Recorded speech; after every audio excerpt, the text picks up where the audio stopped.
Target with PS Parihar channel में आपका स्वागत है।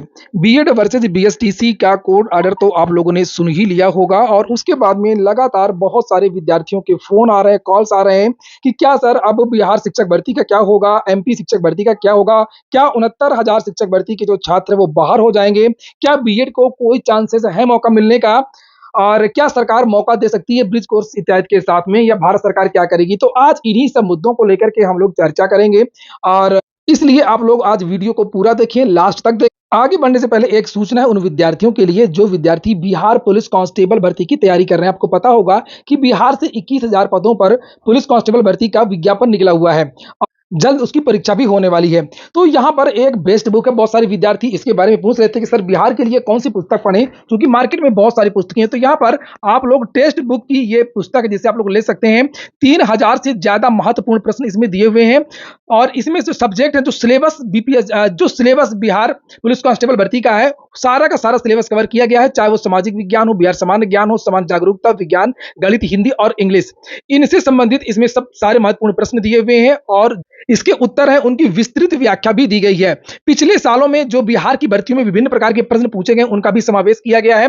बिहार पुलिस कांस्टेबल, बिहार मध्य निषेध सिपाही, बिहार फायरमैन आदि परीक्षाओं के लिए ये उपयोगी। कुल मिलाकर के ये परफेक्ट गाइड है और इसमें बिहार का सामान्य ज्ञान भी आपको मिल जाएगा जो सभी प्रतियोगी परीक्षाओं के लिए जरूरी होता है। और ये आपको पुस्तक मिलेगी कैसे, इसके बारे में मैं आपको क्लियर कर दूं कि मैंने डिस्क्रिप्शन में एक लिंक दी है टेक्स्ट बुक की। आप वहां पर जाएंगे और वहां पर एक टेस्ट का आइकन होगा, वहां पर आप क्लिक करेंगे और वहां पर आप एक्सप्लोर करेंगे। जब आप एक्सप्लोर सेक्शन पर जाएंगे तो नीचे यहाँ पर बिहार की भर्तियों से संबंधित अनेक पुस्तकें दिख जाएंगी यहाँ पर, और पुलिस कांस्टेबल भर्ती जैसे यहाँ पर लिखा हुआ है बिहार शिक्षक भर्ती, बिहार शिक्षक भर्ती, पुलिस कांस्टेबल भर्ती, ये देखिए, ये आपको इस पुस्तक को सिलेक्ट करना है और इसके बाद में आपको एक कूपन कोड अप्लाई करना है TWP, यानी टारगेट विद पीएस परिहार। ये TWP तो आपको 5% की प्रिंट आउट पर छूट भी मिल, ये देखिए। और उसके बाद में आप लोग ऑनलाइन इसको परचेज कर सकते हैं और यहाँ पर आपको अपना एड्रेस वगैरह डालना होगा, कॉन्टेक्ट डिटेल। ये पुस्तक आपको 3-4 दिन के अंदर अंदर आपके एड्रेस पर पहुंच जाए। चलिए शुरू करते हैं और बात कर लेते हैं अब बीएड वर्सेज बीएसटीसी मामले की। बहुत बड़ी अपडेट है करेंगे, तो वीडियो को जल्दी से लाइक कर दें, शेयर कर दें। जिन छात्रों ने चैनल को अभी भी सब्सक्राइब ना किया हो तो जल्दी से सब्सक्राइब कर लें ताकि आप लोगों को इसी प्रकार की ऑथेंटिक अपडेट से सबसे पहले मिलती रहे। चलिए शुरू करते हैं। सबसे पहले बात करते हैं आज के ऑर्डर की। कोड नंबर आइटम नंबर 1501 में आज ये ऑर्डर सुनाया गया और ये जो ऑर्डर सुनाया था, जो जज थे वो जस्टिस सुधांशु धूलिया जी थे। मुख्य रूप से तो ये जो ऑर्डर था, ये जो प्रक्रिया थी वो राजस्थान की थी। राजस्थान की सरकार ने बीएड के छात्रों को लेवल 1 में मौका नहीं दिया और ये जो विद्यार्थी हैं वो बाद में पहले हाई कोर्ट गए। जोधपुर हाई कोर्ट से ये विद्यार्थी हार गए, तो उसके बाद में ये विद्यार्थी सुप्रीम कोर्ट चले गए और सुप्रीम कोर्ट ने काफी दिन पहले, लगभग 4 महीने पहले, 5 महीने पहले इस ऑर्डर को सुरक्षित किया था और आज इस ऑर्डर को सुना दिया गया। और जो हाई कोर्ट का ऑर्डर था उसी को बहाल किया गया और जितनी भी एसएलपी थी बीएसटीसी के विरोध में, सारी की सारी जो एसएलपी हैं वो खारिज कर दी गई और ये कहा कि 28 जून 2018 और 30 मई 2018 का जो गजट था एनसीटीई का वो अवैध है, वो गलत। इस प्रकार से जो राजस्थान की शिक्षक भर्ती थी अब उसमें तो ये बाहर हो ही गए, साथ में जो अन्य राज्यों में जो भर्ती प्रक्रिया चल रही थी, हालांकि एमपी की भी है और बिहार की जो परीक्षा शुरू होने वाली है, जिनके एडमिट कार्ड जारी हो गए हैं, इन दोनों भर्तियों में प्रभाव पड़ेगा।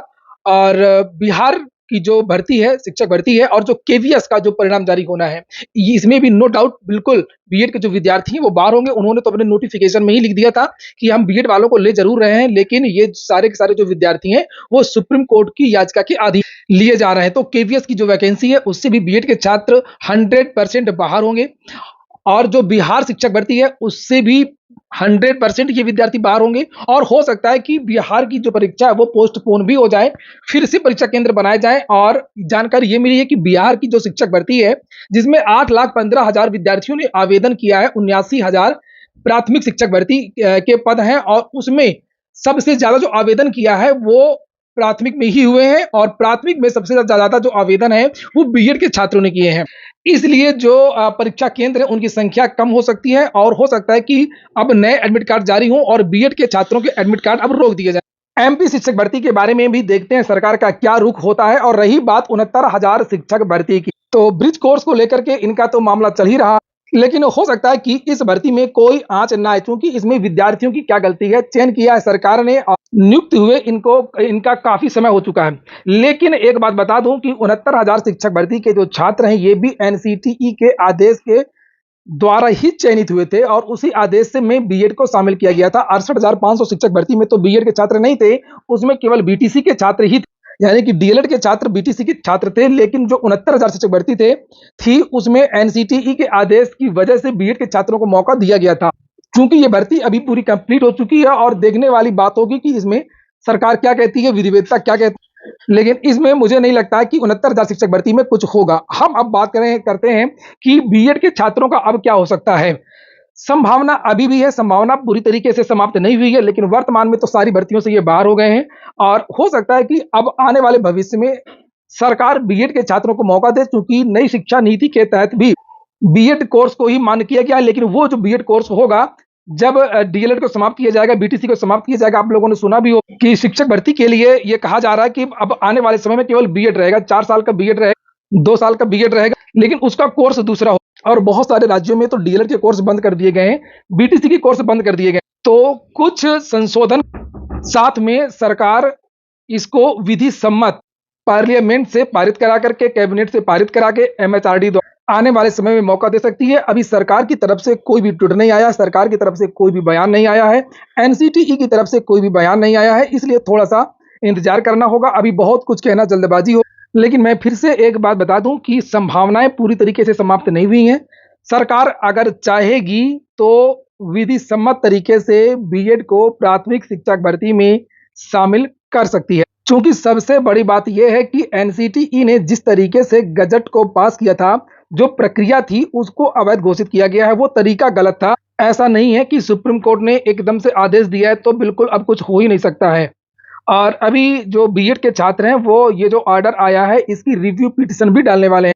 हालांकि मुझे नहीं लगता है कि सुप्रीम कोर्ट रिव्यू पिटीशन से कुछ रिलीफ देगी।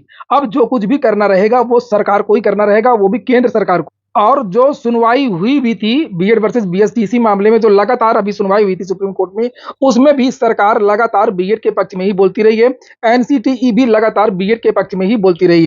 आपने ये भी देखा होगा कि दिल्ली सेवा अधिनियम जो सुप्रीम कोर्ट ने आदेश दिया था शक्तियों के बंटवारे को लेकर के, उसके उलट केंद्र सरकार अध्यादेश ले आई।